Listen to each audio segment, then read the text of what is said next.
berger qui n'est pas avec nous parce qu'ils ne veulent pas aller à l'église. Mais nous sommes là ce matin. Nous sommes heureux d'être dans la présence de notre Dieu. Nous sommes là, ce n'est pas parce que nous n'avons pas à faire, mais nous sommes là parce que nous aimons Dieu. Voilà pourquoi ce matin, dans sa présence, nous voulons capitaliser, bénéficier totalement de tout ce qu'il a prévu pour cette journée d'aujourd'hui. Que Dieu nous bénisse. Amen. Ce matin, dans ce deuxième culte, le Seigneur nous a donné quelque chose que nous allons partager avec vous, bien-aimés dans le Seigneur. C'est pourquoi je nous demanderai d'être très attentifs parce que je ne serai pas long. Moi, je serai très bref dans ma prédication.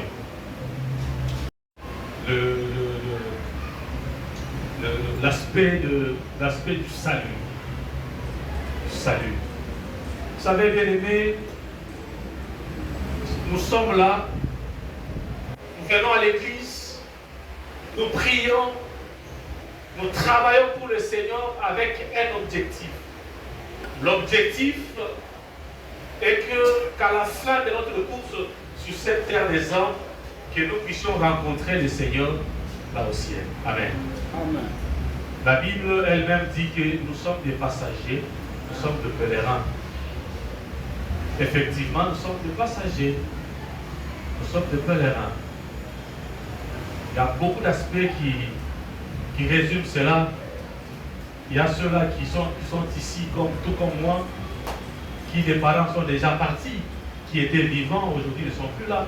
Il y a deux amis de notre génération qui étaient avec nous, sont déjà partis. Il y a les membres de nos familles qui étaient avec nous, sont déjà partis.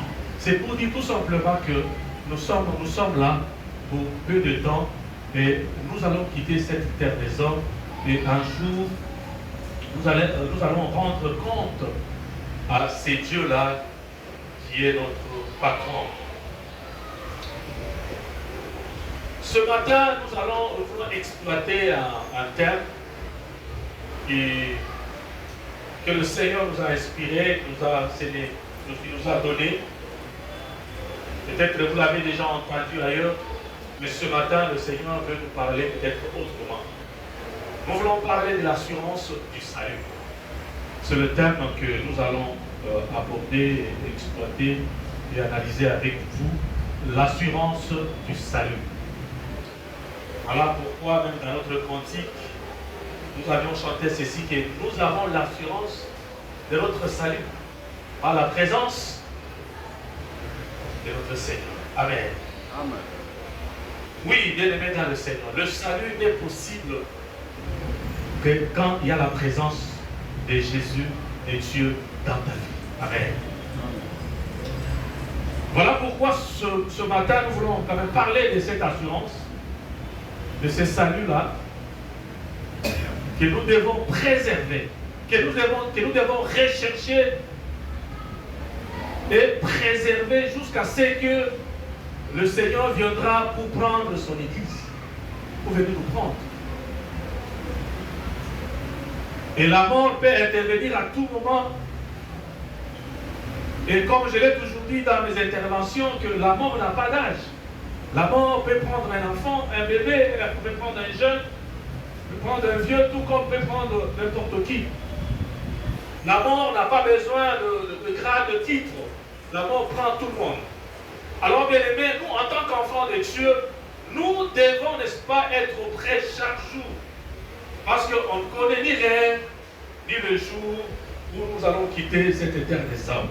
Voilà pourquoi nous allons lire le premier passage de notre intervention, c'est dans Romains chapitre 8, versets 31 et à 39. Et la Bible nous dit ceci. Lisons attentivement, bien aimés dans le Seigneur. Que dirons-nous donc à l'égard de ces choses? Si Dieu est pour nous, qui sera contre nous? Lui qui n'a pas épargné son propre Fils, mais qui l'a livré pour nous tous, comment ne nous donnera-t-il pas aussi toutes choses avec lui? Qui accusera les élus de Dieu? C'est Dieu qui justifie. Qui les condamnera? Christ est mort bien plus. Il est ressuscité. Il est à la droite de Dieu et il intercède pour nous. Qui nous séparera de l'amour de Christ? Sera-ce la tribulation, ou l'angoisse, ou la persécution, ou la faim, ou la nudité, ou le péril, ou l'épée? Selon qu'il est écrit, c'est à cause de toi qu'on nous met à mort tous les jours, qu'on nous regarde comme des brebis destinées à la boucherie. Mais dans toutes ces choses, nous sommes plus que vainqueurs par celui qui nous a aimés. Car j'ai l'assurance que ni la mort, ni la vie, ni les anges, ni les dominations, ni les choses présentes, ni les choses à venir, ni la puissance, ni la hauteur, ni la profondeur, ni aucune autre créature ne pourra nous séparer de l'amour de Dieu manifesté en Jésus-Christ, notre Seigneur. Amen. Est-ce que nous pouvons acclamer cette parole de Dieu? Bien-aimés, cette parole nous donne la force, nous donne la certitude, nous donne l'assurance en tant qu'enfant de Dieu. Si réellement tu es un enfant de Dieu, en lisant cette parole, tu vas comprendre que rien ne peut nous séparer de l'amour de Dieu. Amen. Oui, bien aimé, j'ai parcouru la Bible, j'ai compris que il y a des gens dans la Bible qui ont servi le Seigneur avec cette vocation, avec cette volonté. Et parmi ces gens-là, je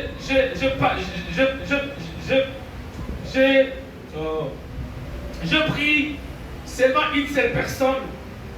Il y en a assez beaucoup, mais celui qui a plus touché mon cœur, c'est la vie de l'apôtre Paul.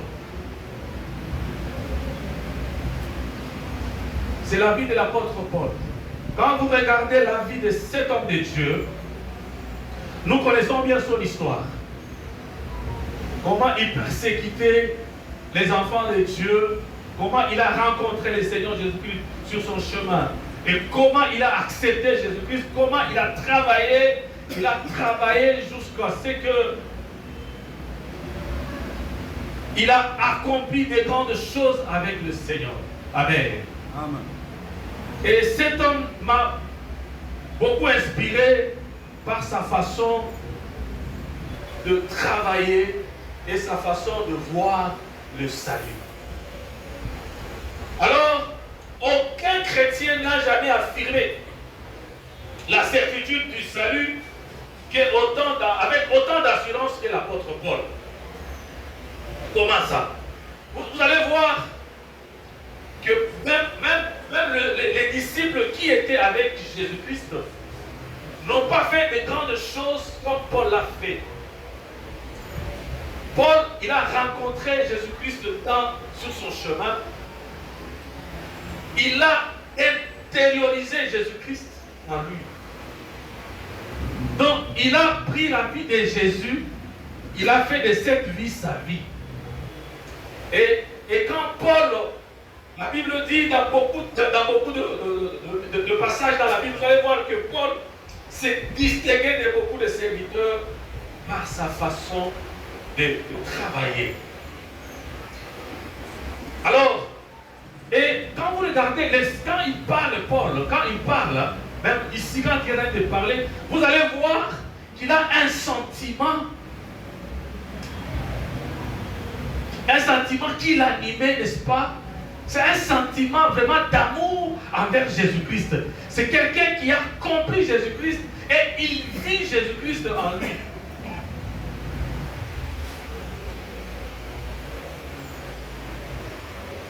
Et les sentiments qui étaient en lui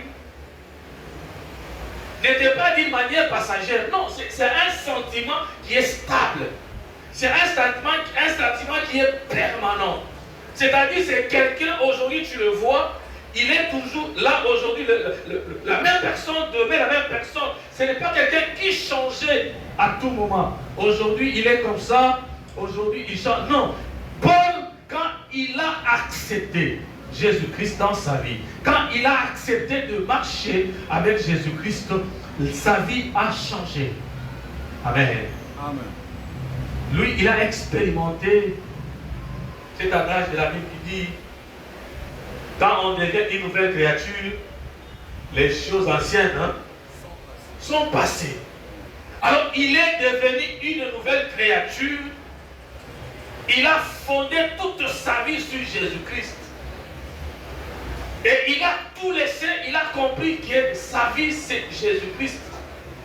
Et servir Jésus-Christ, c'était la meilleure part qu'il pouvait avoir. Et il ne voulait pas quitter, n'est-ce pas, ce chemin. Il est resté jusqu'à la mort. Il restait stable. Les sentiments qu'il animait, ce n'est pas un sentiment un sentiment changeant. Non, il était là chaque jour. Et il aimait le Seigneur. Il travaillait sans regarder à gauche ni à droite. Alors, parce qu'il était animé par ses sentiments. Le sentiment, n'est-ce pas, de travailler pour Jésus.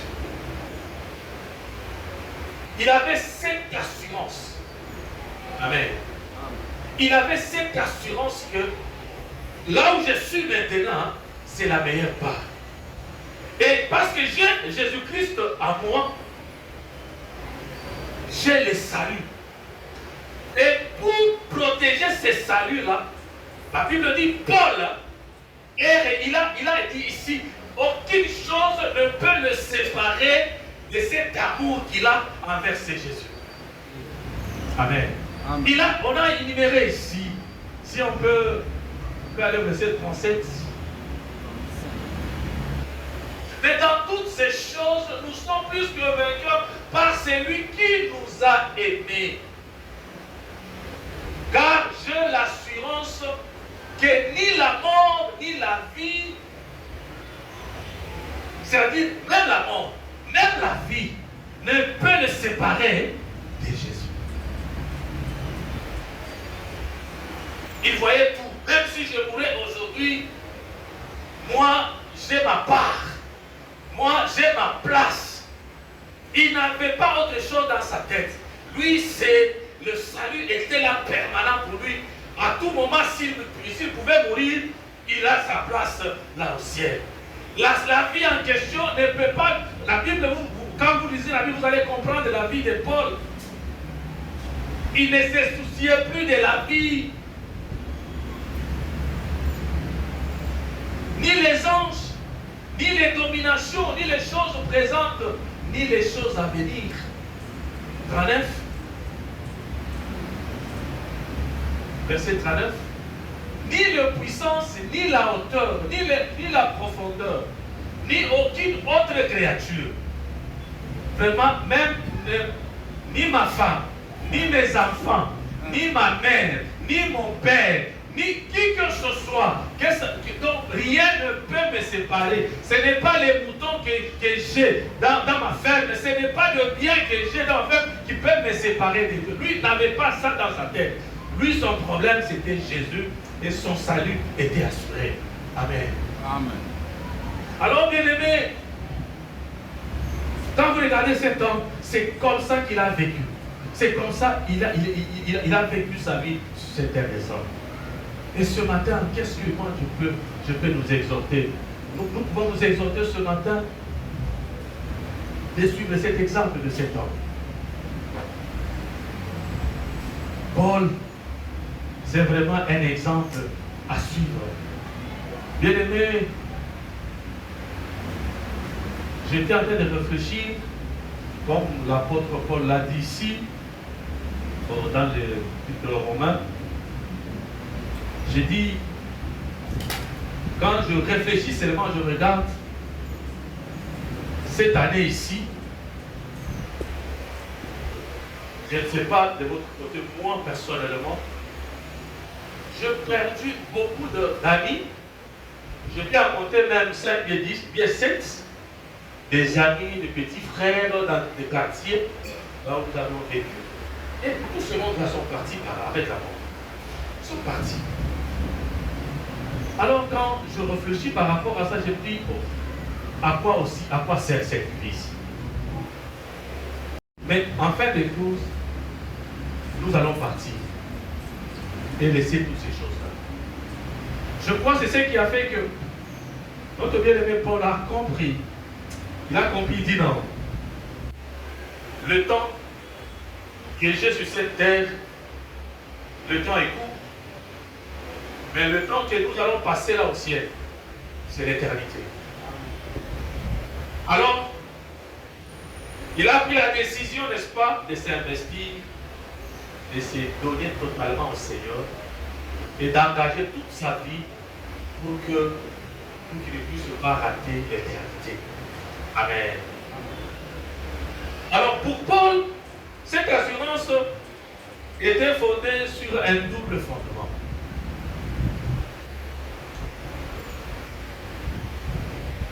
La première des choses, vous savez, Paul, c'est différent des apôtres que Jésus-Christ avait. Parce que les autres apôtres, c'est Jésus-Christ lui-même qui allait les chercher. Là, il était encore vivant. Mais Paul, c'est après la mort de Jésus-Christ que Jésus-Christ lui-même a décidé de rencontrer Paul.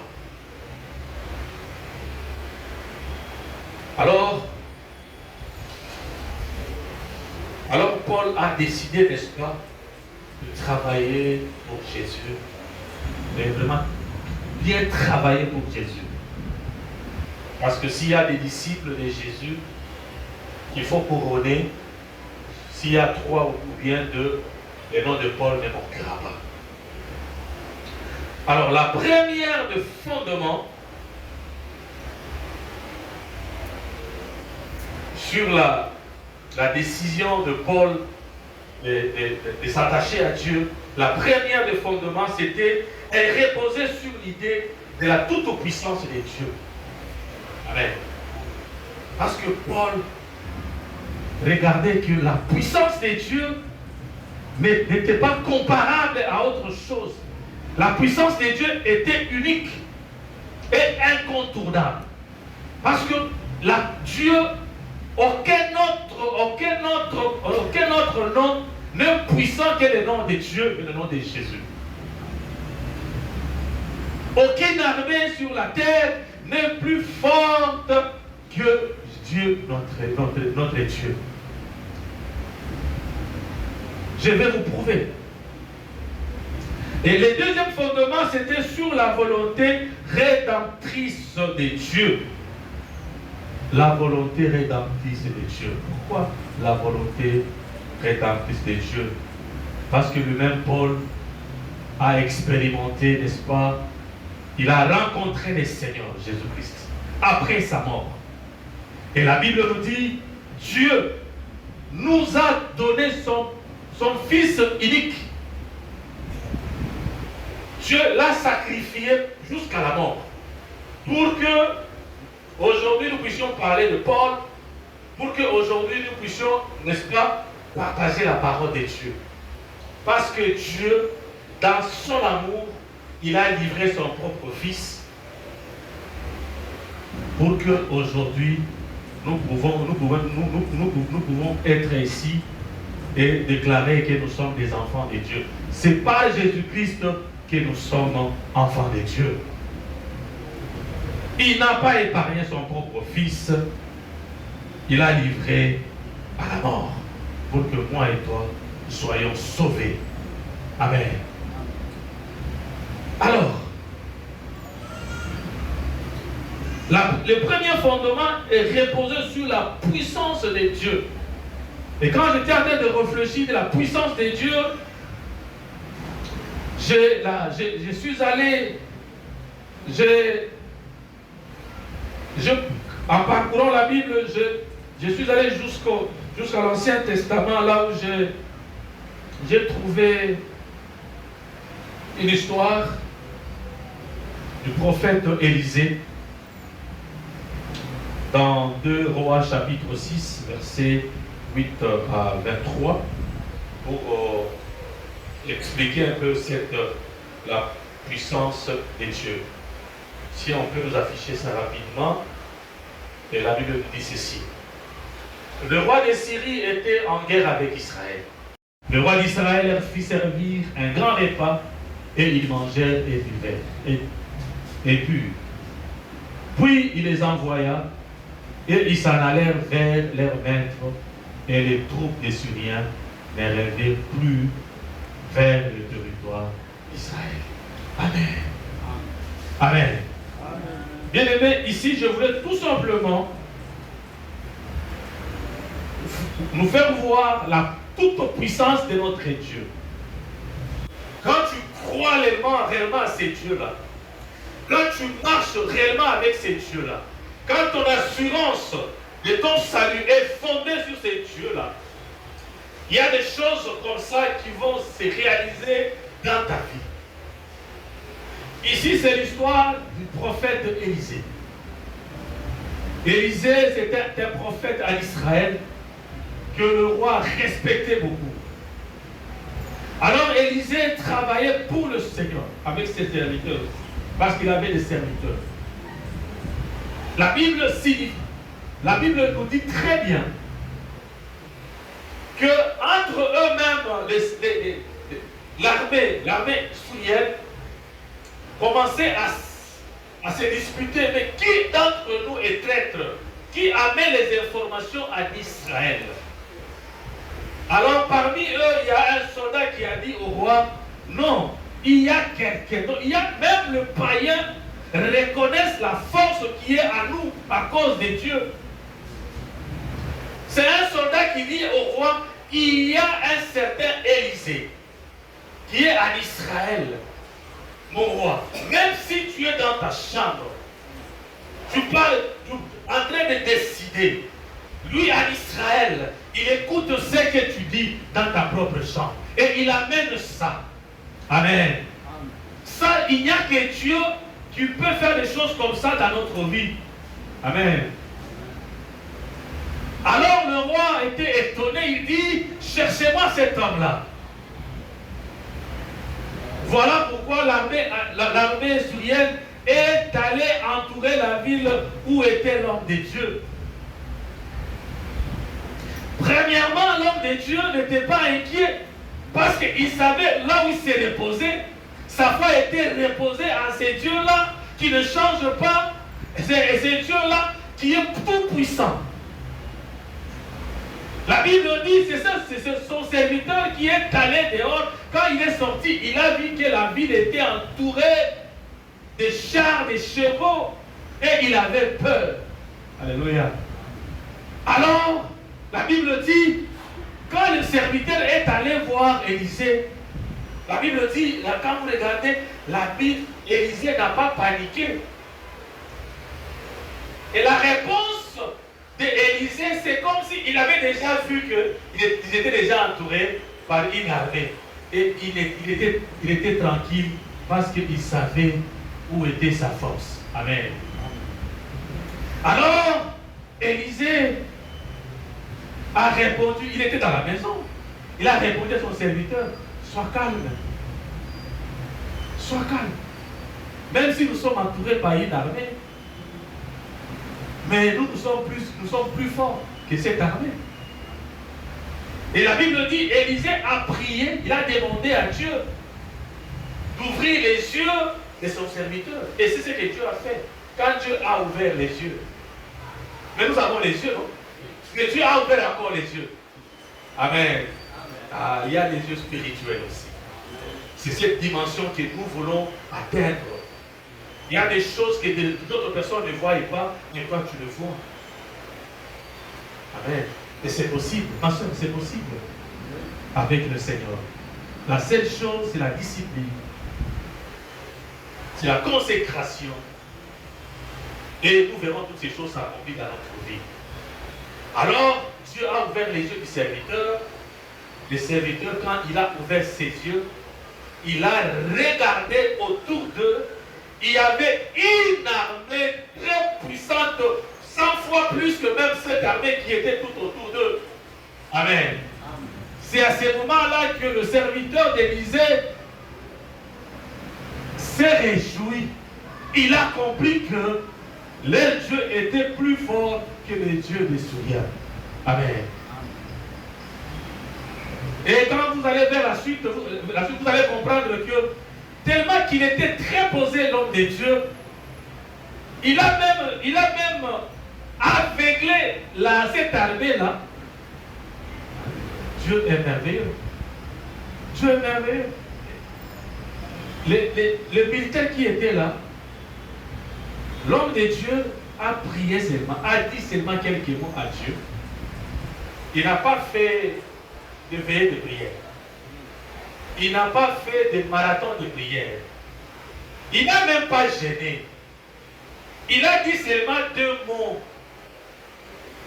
Il a seulement demandé à son père de frapper d'aveuglement à cette armée qui entourait leur vie.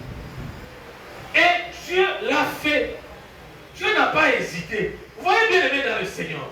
Quand il y a cette connexion avec Dieu, quand il y a cette relation, cette complicité avec Dieu, vous allez accomplir de grandes choses avec le Seigneur.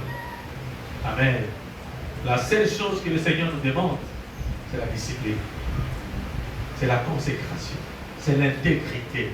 Si nous nous remettons totalement entre les mains de Dieu, si nous travaillons, si nous consacrons notre vie à chercher la volonté de Dieu, nous allons voir de grandes choses avec le Seigneur. Et l'homme de Dieu, Élisée, Dieu a frappé cette armée d'aveuglement, il les a amenés, il les a livrés vers le roi d'Israël. La Bible dit, il les a désorientés, il les a amenés jusqu'à Samarie. Ils se retrouvent déjà entourés par l'armée israélienne. Et ils étaient là. Quand ils ont ouvert les yeux, ils sont à Samarie, ils sont entourés. Et l'homme de Dieu n'a pas conseillé au roi de les tuer. Mais il a dit au roi de leur donner à manger et à boire. Amen. Et quand ils ont terminé, on les a même ni arrêtés, ni fait quoi que ce soit. Et avec leurs armes, on les a ouvert une porte et ils sont partis pour ne plus jamais revenir à Israël. Amen. Vous voyez un peu, c'est lui qui a cette confiance à son Dieu, reste toujours tranquille. Parce qu'il connaît ce que le Seigneur fait avec lui. Amen. Et ce matin, c'est ce que nous exhortons, bien-aimés dans le Seigneur. Si nous voulons avoir cette assurance, l'assurance de notre salut, vous savez, l'assurance de notre salut, c'est travailler avec le Seigneur. Et quand tu travailles avec le Seigneur, il y a d'autres bénéfices. À part le salut qui nous attend, que nous avons déjà, et que nous devons préserver pour nous faire entrer dans le royaume de Dieu, il y a d'autres avantages que le Seigneur nous donne sur cette terre des hommes. Amen. Amen. La Bible dit qu'il y a un soldat de l'autre côté, il y a un homme là-bas. Voilà le témoignage, voilà ce que Dieu peut faire de toi. Tu peux ne pas avoir autre chose, mais tu as la chose de Dieu. Amen. Et c'est à cause de cette chose-là qu'on te respecte. C'est à cause de cette chose de Dieu-là qu'on te fait entrer même devant le roi. La Bible dit, le roi d'Israël, il appelle comment Élisée Père. Amen. Amen. Il appelle Père. Donc le roi les respectait. Le roi les consultait. Il n'était pas les conseillers du roi, mais le roi savait, non, si je suis dépassé, il y a quelqu'un à qui je peux consulter. Amen. Amen. C'est possible. Amen. C'est possible, même dans ton milieu de travail, même là où tu es, même dans ton quartier, même à l'université, et que les gens disaient non, non, allons consulter. Tu vois notre ami là, si nous avons un problème, allons parler avec lui. Amen. Amen. C'est possible avec Dieu. Qu'est-ce qui nous garantit, qu'est-ce qui garantit cette assurance? L'assurance, qu'est-ce qui nous garantit? La seule chose qui nous garantit cette assurance, c'est la parole de Dieu. Amen. J'ai l'impression, je ne sais pas, j'ai l'impression que dans notre église, nous parlons plus de la lecture de la parole de Dieu, des chrétiens. Nous sommes dans une bonne église, on nous apprend à lire la parole de Dieu. Mais, et deux fois quand nous sondons un peu dans nos pâturages, vous allez voir que c'est comme si les gens, des fois d'autres personnes ne comprennent pas ce que nous faisons à l'église. Amen. C'est comme si des fois nous passons notre temps pour rien. Amen. Mais j'espère que ce matin, bien-aimés, vous qui êtes là ce matin, l'assurance. Et si nous voulons comprendre bien les choses de Dieu, c'est dans sa parole. Amen. Amen. Lisons la parole de Dieu. Vous savez, avec cette histoire de téléphone, cette histoire des réseaux sociaux, vraiment, bien aimé, cette histoire est venue nous distraire. Amen. Amen. Cette histoire est venue vraiment nous séparer de beaucoup de choses. Les téléphones, des fois, nous séparent de nos familles. Vous allez voir papa dans son coin avec son téléphone, la maman, des fois, de son côté, les enfants, et c'est comme ça. Et on n'a même pas, on peut passer, comme si de rien n'était, on peut passer même une heure en train seulement de regarder les informations. Tu passes ici, tu passes, tu te retrouves déjà une heure, tu as déjà consommé une heure. Et on n'a même pas des fois le temps, n'est-ce pas, d'intérioriser, de lire la parole de Dieu. Le diable a ses techniques, a ses mécaniques pour nous distraire. Maintenant, c'est à nous de comprendre à quoi est-ce que nous sommes appelés à faire en tant qu'enfants de Dieu. Nous devons être disciplinés. Nous devons être disciplinés. Chacun a sa façon, a ses méthodes. Moi, je me suis dit, pendant le week-end, pas de réseaux sociaux. Moi-même, pas de réseaux sociaux. Des fois, peut-être celui qui a essayé de m'appeler hier, mon téléphone était fermé. Je me suis dit, personnellement, je me suis dit, non, cette histoire de foi, ça nous amène toujours des fois dans la distraction. On sait que des fois c'est reposé. Des fois, le temps de prendre soin de notre corps, c'est reposé. On n'a pas maintenant le temps de regarder, tu passes de cette image à l'autre image, cette information à l'autre information, jusqu'à ce que ça peut te prendre même 1 heure, 2 heures de temps sans rien faire. Amen. Amen.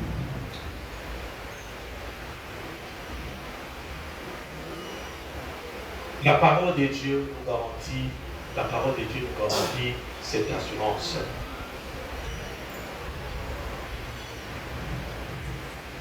L'assurance consiste à ce qu'on espère. Tu peux espérer quelque chose et que la chose ne puisse pas se réaliser. Là, il n'y a pas d'assurance. Mais l'assurance, c'est quand tu espères et il y a une réalisation. Tu prévois quelque chose et les choses se voient. Amen. Amen. C'est ça l'assurance. Quand vous regardez la vie de Paul, comme nous venons de le dire ici, avec notre bien-aimé, le prophète Élisée, il dit à Dieu, il a seulement parlé à Dieu que je voudrais que tu frappes ces gens-là d'aveuglement. Et Dieu le fait. Amen. Amen. Alors posons-nous la question, pourquoi est-ce que nous, on ne peut pas dire à Dieu de faire ça à la minute et Dieu le fait?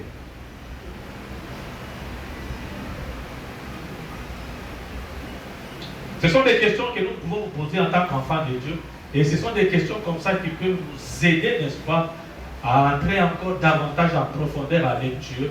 Parce que c'est possible que Dieu puisse nous amener à ces niveaux-là et travailler comme il a fait avec Paul.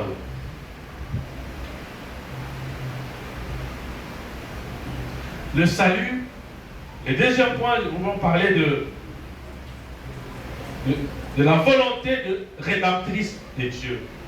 Nous avions dit que Dieu lui-même a sacrifié son Fils, Jésus-Christ, l'unique Fils qu'il avait pour que nous soyons sauvés. Amen. Alors, quel est le salut sur quoi? Pour atteindre le salut, nous devons être sauvés du péché. Amen. Et ce qui freine, et ce qui nous amène loin de la volonté de Dieu, c'est les péchés. Et si nous arrivions réellement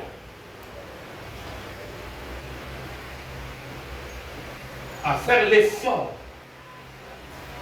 avec l'aide du Saint-Esprit, avec l'aide de la parole de Dieu que nous lisons chaque jour, et demander à Dieu chaque jour de nous protéger. Parce que le salut, nous devons la préserver.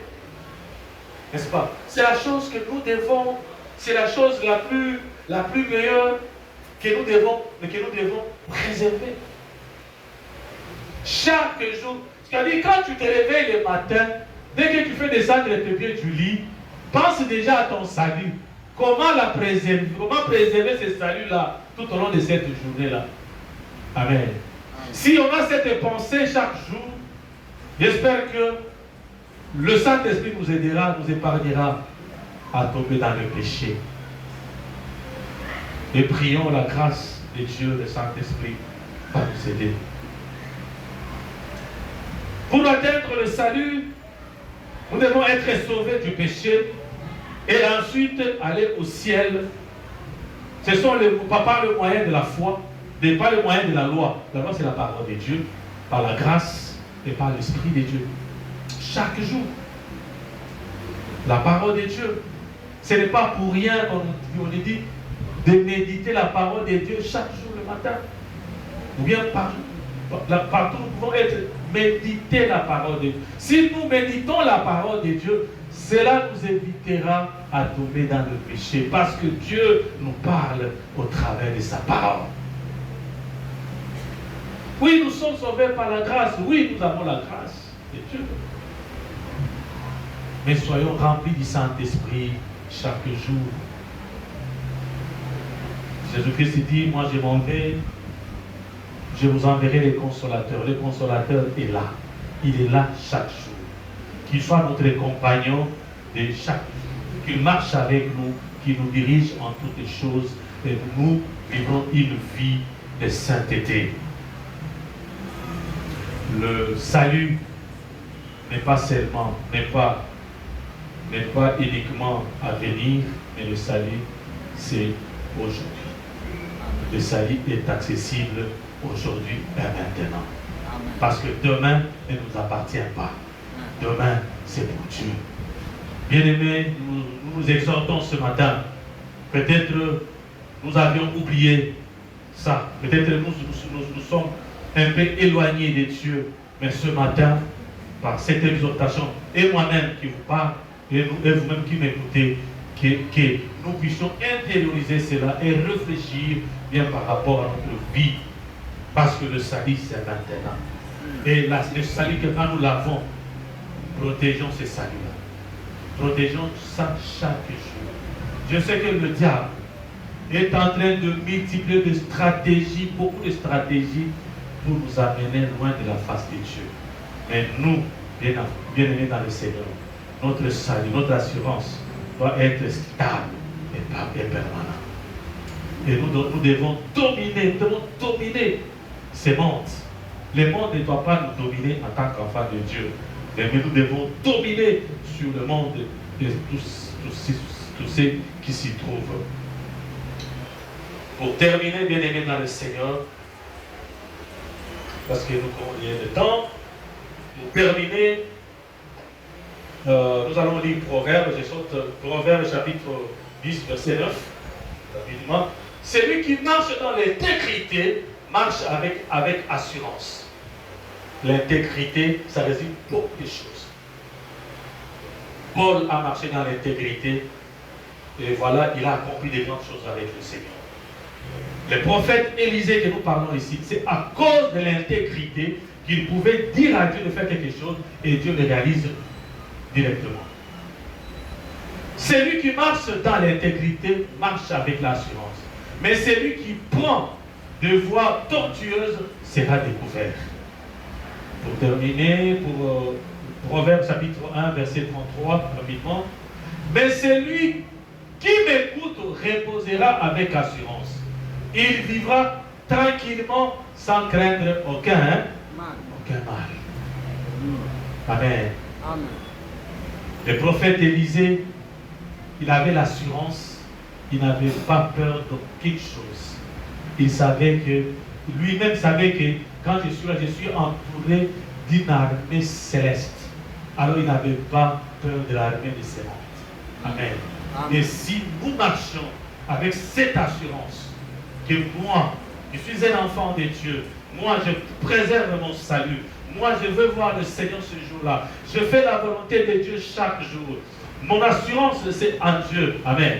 Et aucun mal ne peut t'atteindre.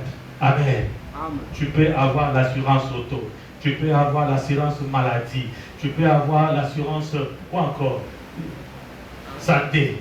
Il y a assurance, beaucoup d'assurance là. Bien aimé, on peut t'amener, au lieu de te prendre ici avec un avion médicalisé, dès que tu arrives en Europe là, quand on va te l'amener, c'est un corps dans un cercueil. Amen. Amen. Mais la vraie assurance, c'est celle d'en haut, c'est celle de Dieu. Quand nous mettons notre confiance en Dieu et que nous avons cette assurance-là, nous n'avons peur ni de la maladie, nous n'avons peur ni de quoi que ce soit. Mais nous avons confiance à ces dieux-là. Cette assurance nous permet de vivre épanouis, sans crainte de malheur, ni redouter les mauvaises nouvelles, même si les mauvaises nouvelles viennent. Dans la ville, il y a maintenant le docteur, il y a un pox. Amen. Même s'il y a cette maladie-là, mais parce que tu as cette assurance, tu es entouré de Dieu. Tu es entouré du même Dieu, c'est le plus grand de tous les médecins. C'est le plus grand de tous les laboratoires. Amen. Il est là, il connaît ton corps, il connaît ta santé, il va te protéger contre toutes ces choses-là parce que tu es en connexion avec lui. Et nous allons vivre dans une liberté baignée de joie et de paix. Amen. Est-ce que nous pouvons nous mettre debout? Nous allons chanter les petits cantiques sur l'assurance de mon salut. Nous allons chanter ensemble.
Bien-aimés, nous élevons nos voix et nous prions.